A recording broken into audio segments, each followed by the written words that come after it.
देव दनुज किन्नर नरश्रेणी सादर मज्जहि सकल त्रिवेणी, अर्थात देवता, दैत्य, किन्नर और मनुष्य के समूह एक साथ आदर पूर्वक त्रिवेणी में स्नान करते हैं।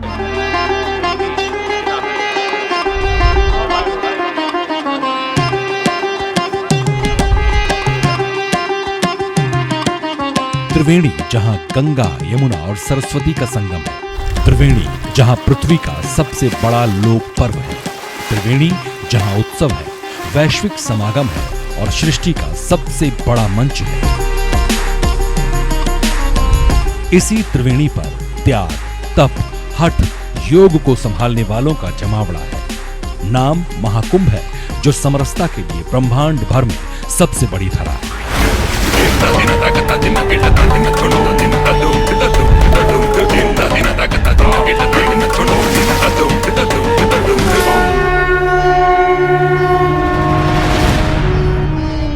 144 साल बाद महाकुंभ हो रहा है।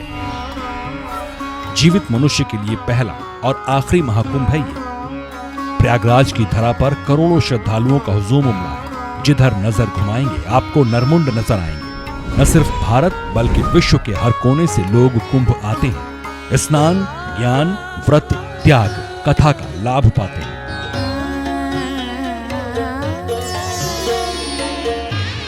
कुंभ ऐसा प्रायोजन है जिसमें श्रद्धालु लाभार्थी हैं, साधु, संत, वैरागी साक्षी हैं, व्यापारी सहभागी हैं।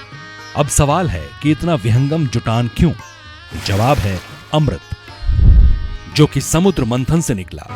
इसकी बूंदें प्रयागराज में छलक कर गिरी और सबसे बड़ी यही वजह है कि अमरता का लालच लोगों को कुंभ की ओर खींच कर ला रहा है।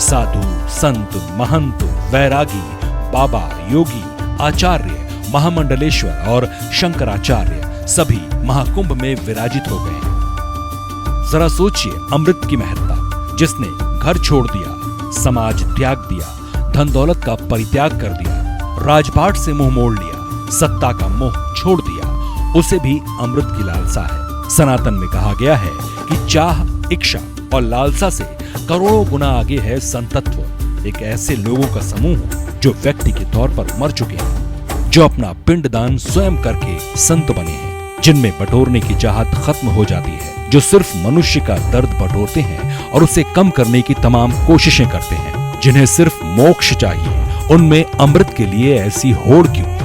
आखिर कैसे ग्रहहीन साधु संत इच्छाओं के घोड़े पर सवार हो जाते हैं? सब एक एक करके इस रिपोर्ट में आपको बताएंगे।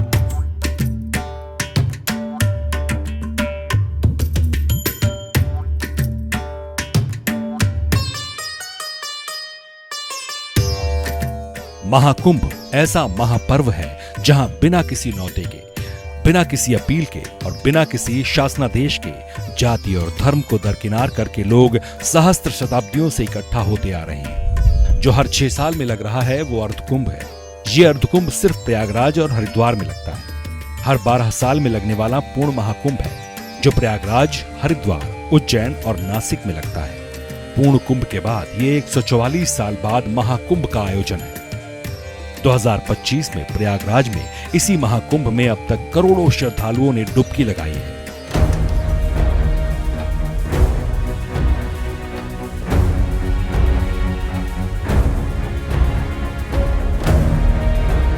चालीस से 60 वर्ग किलोमीटर में रेत पर बसाए गए शहर में नदी किनारे आस्था का जन समुद्र उमड़ा है।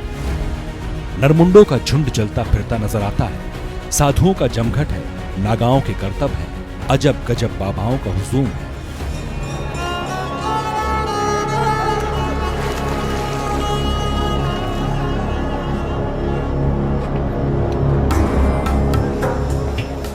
एक डुबकी मात्र के लिए गृहस्थी की गठरी सिर पर लादे करोड़ों श्रद्धालु प्रयागराज आ रहे हैं। बेफिक्री का आलम समझिए, न रहने का ठिकाना, न सोने के लिए छत, न ही पेट की भूख शांत करने की कोई व्यवस्था। बावजूद इसके अमृत स्नान के लिए सब दौड़े चले आ रहे हैं।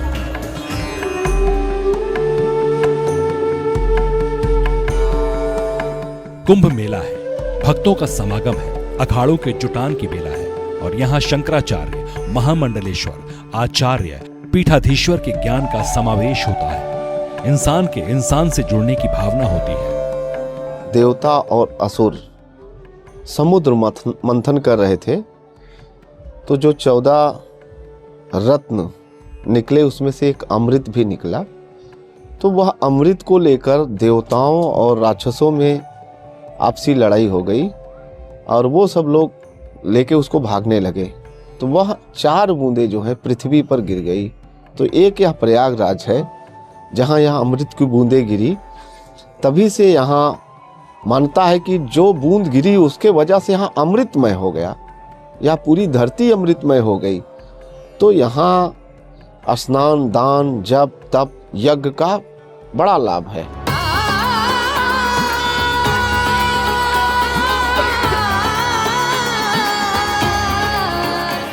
कुंभ का लिखित प्रमाण चीनी यात्री वेनसांग ने सबसे पहले दिया है। उन्होंने अपनी यात्राओं को कागजों की शक्ल दी थी। वेद और पुराण में इसका जिक्र नहीं है, लेकिन कुंभ को पुराणों से जोड़ा जरूर जाता है। एक पौराणिक कथा है, देवताओं के राजा इंद्र ने घमंड में आकर ऋषि दुर्वासा का अपमान कर दिया। गुस्से में ऋषि दुर्वासा ने श्राप दे दिया। श्राप ऐसा कि देवताओं की धन दौलत और ऐश्वर्य सब नष्ट होने लगा। देवता परेशान हो गए, भागकर भगवान विष्णु के पास पहुंचे। बोले, बचा लीजिए वरना कंगाल हो जाएंगे। भगवान विष्णु ने श्राप से मुक्त होने का उपाय सुझाया।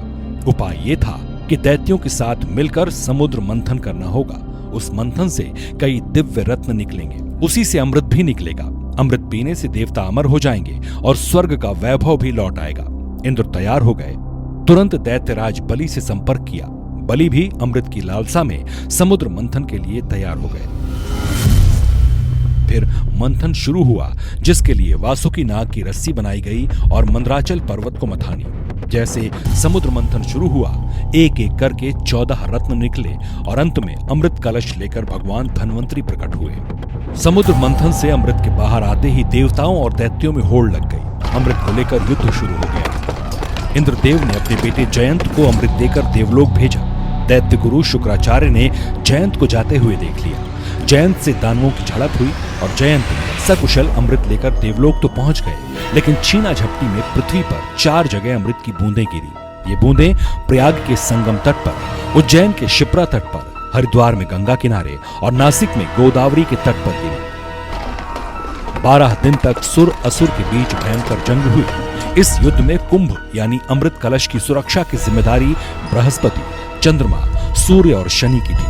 चंद्रमा को अमृत गिरने से, बृहस्पति को उसे दानवों से बचाने, शनि को देवताओं की हिफाजत और सूर्य के पास कुंभ को टूटने से बचाने का जिम्मा था।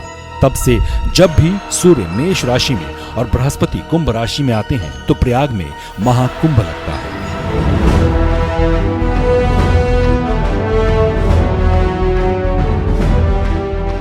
– 2025 का महाकुंभ भव्य है, दिव्य है, अद्भुत है, विहंगम है। करीब 45 करोड़ श्रद्धालुओं का जमघट होना है।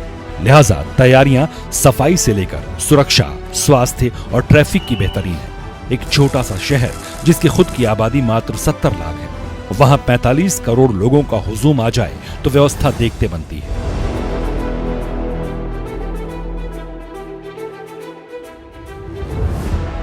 जमीन से आसमान तक, संगम से तट तक, शहर से गलियों तक, नाव से गाड़ियों तक, रेलवे स्टेशन, बस अड्डा, गाड़ियां, रेलगाड़ियां, शायद ही ऐसी कोई चीज हो जो सुरक्षा एजेंसियों की पैनी निगाहों से बच या छुप जाए। सबसे पहले आप सुरक्षा घेरा समझिए। करीब 1 लाख सुरक्षा कर्मी, 70 जिलों की 50,000 police, UP home guards, PAC, ATS, 3000 CCTV कैमरे, एनएसजी के 100 commando, anti terror squad, special task force, national disaster response force, state disaster response force, 4300 fire safety unit, 56 थाने, 155 चौकियां, 10 pink booth, 3 anti human trafficking unit, 400 महिला पुलिसकर्मी, 30 spots की team, 123 watch tower, face recognition software, आसमान और पानी वाले drone, digital warriors.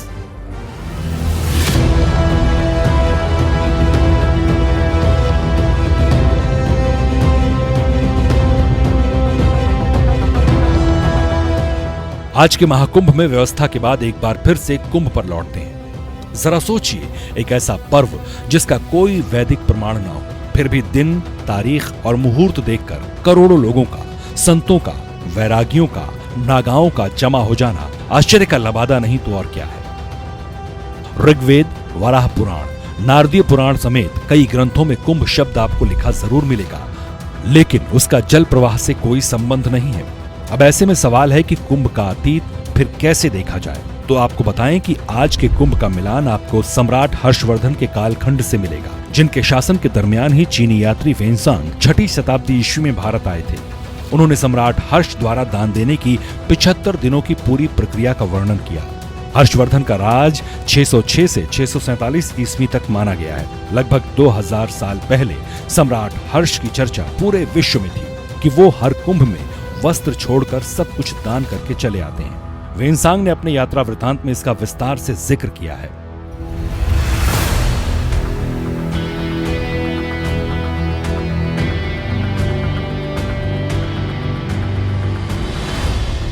अब सवाल सबके मन में है कि कुंभ में अखाड़ों का, शंकराचार्य का और महामंडलेश्वर का क्या महत्व है। आपको बता दें कि 4 पीठ हैं और उन पीठों की रक्षा 13 अखाड़े करते हैं।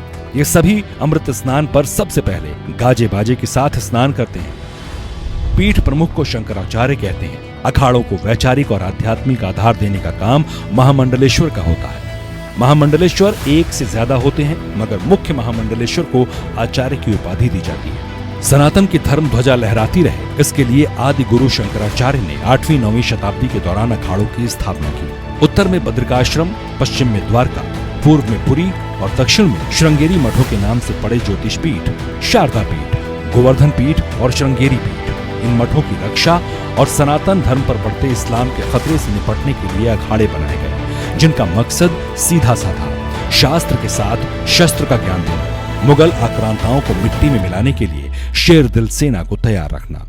हमारा जो अखाड़ा है, हमारा 850 में हमारा अखाड़े का गठन हुआ है। और जितने भी अखाड़े, कोई 850 में हुआ, कोई 860 में हुआ, कोई 920 में हुआ है, ये हमारी जो जगत गुरु शंकराचार्य भगवान है, उन्हीं के द्वारा अखाड़ों का गठन हुआ है। हम सनातन के सैनिक हैं, सनातन के लिए लड़ते, सनातन का की रक्षा के लिए हमारी जो फौज है, हमारी सेना नागा सेना बनाई गई है। सबसे पहले क्या होता था, जो हमारे जितने भी सन्यासी होते थे, वो वानप्रस्थ के बाद वो सन्यास लेते थे। लेकिन जब जगत गुरु शंकराचार्य जो भगवान शंकर के अवतार थे, उन्होंने कहा नहीं, बुढ़ापे में सन्यास नहीं होगा। सन्यासी को बहुत कुछ करना है, सन्यासी को जंग लड़नी है, सन्यासी को जनहित के लिए काम करना है, सन्यासी ऊर्जावान होना चाहिए। जब सन्यासी ऊर्जाहीन हो जाएगा, वो क्या भक्ति करेगा, वो कुछ नहीं कर सकता है। इसीलिए उन्होंने 6 साल में पूरी विद्या उनको कंठस्थ हो गई और 8 साल में उन्होंने सन्यास लिया। तब से हमारी परंपरा चली आ रही है कि जितने सन्यासी होंगे, छोटी आयु में ही सन्यास दिया जाता है, छोटी आयु में ही सन्यासी बनाया जाता है, ताकि वो धर्म के लिए रक्षा करे, धर्म के लिए लड़ाई लड़े।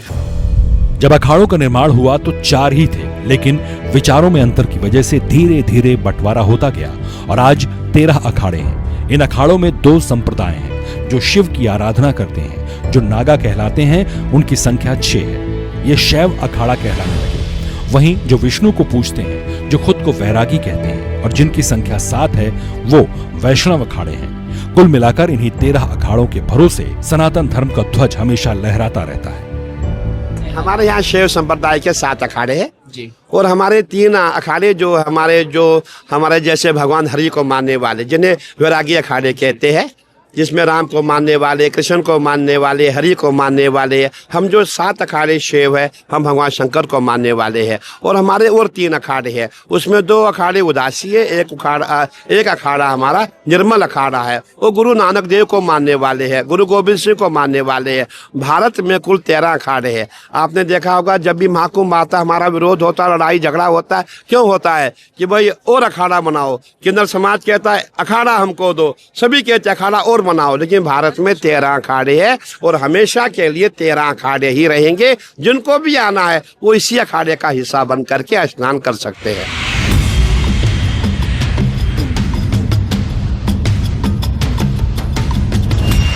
एक सवाल जहन में सबके रहता है, आखिर कुंभ से पहले नागा रहते कहां हैं और कुंभ में अचानक से लाखों नागाओं का हुजूम कैसे प्रकट हो जाता है? इस सवाल का जवाब है कोतवाल, जो कि हर 13 अखाड़ों में होते हैं। जब भी दीक्षा लेने के बाद नागा साधु अखाड़ा छोड़कर जंगल या पहाड़ में जाते हैं तो कोतवाल ही अखाड़े और नागाओं के बीच की कड़ी बनते हैं। कुंभ या अर्ध कुंभ पर नागाओं को कोतवाल ही सूचना भिजवाते हैं, यानी कोतवाल का मैसेज मिलते ही नागा कुंभ स्थल की ओर रवाना हो जाते हैं। हमारे लिए एक चिट्ठी जाती है। आजकल तो व्हाट्सएप का जमाना है, लेकिन आज भी हमारे स्थानों तक चिट्ठी का ही संदेश पहुंचाया जाता है। उसी चिट्ठी के माध्यम से हम लोग आते हैं।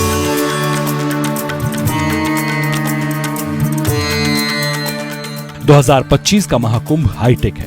इसे नाम दिया गया है डिजिटल महाकुंभ। यहाँ साधु भी आपको latest iPhone, smart watch, laptop के साथ नजर आएंगे। शंकराचार्य हो या फिर महामंडलेश्वर या कथावाचक, सबके आगे पीछे कैमरा लिए 2-4 लोग नजर जरूर आएंगे जो इनकी तस्वीरें और वीडियोस को सोशल मीडिया पर शानदार तरीके से एडिट करके डालने में माहिर होंगे।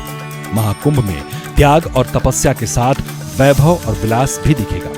1.5 लाख का टेंट कभी आपने सुना था? इस बार उसकी बुकिंग भी फुल है। संगम में यॉट से स्नान करने वाली व्यवस्था आपको पहली बार दिखेगी। आधुनिक स्विस कॉटेज आपको मेला क्षेत्र में दिखेंगे। शास्त्रार्थ की धरती पर आप देखेंगे भव्य पंडालों की होड़। किसका पंडाल कितना आधुनिक और सुसज्जित है, इस बार आपको जरूर दिखाई देगा।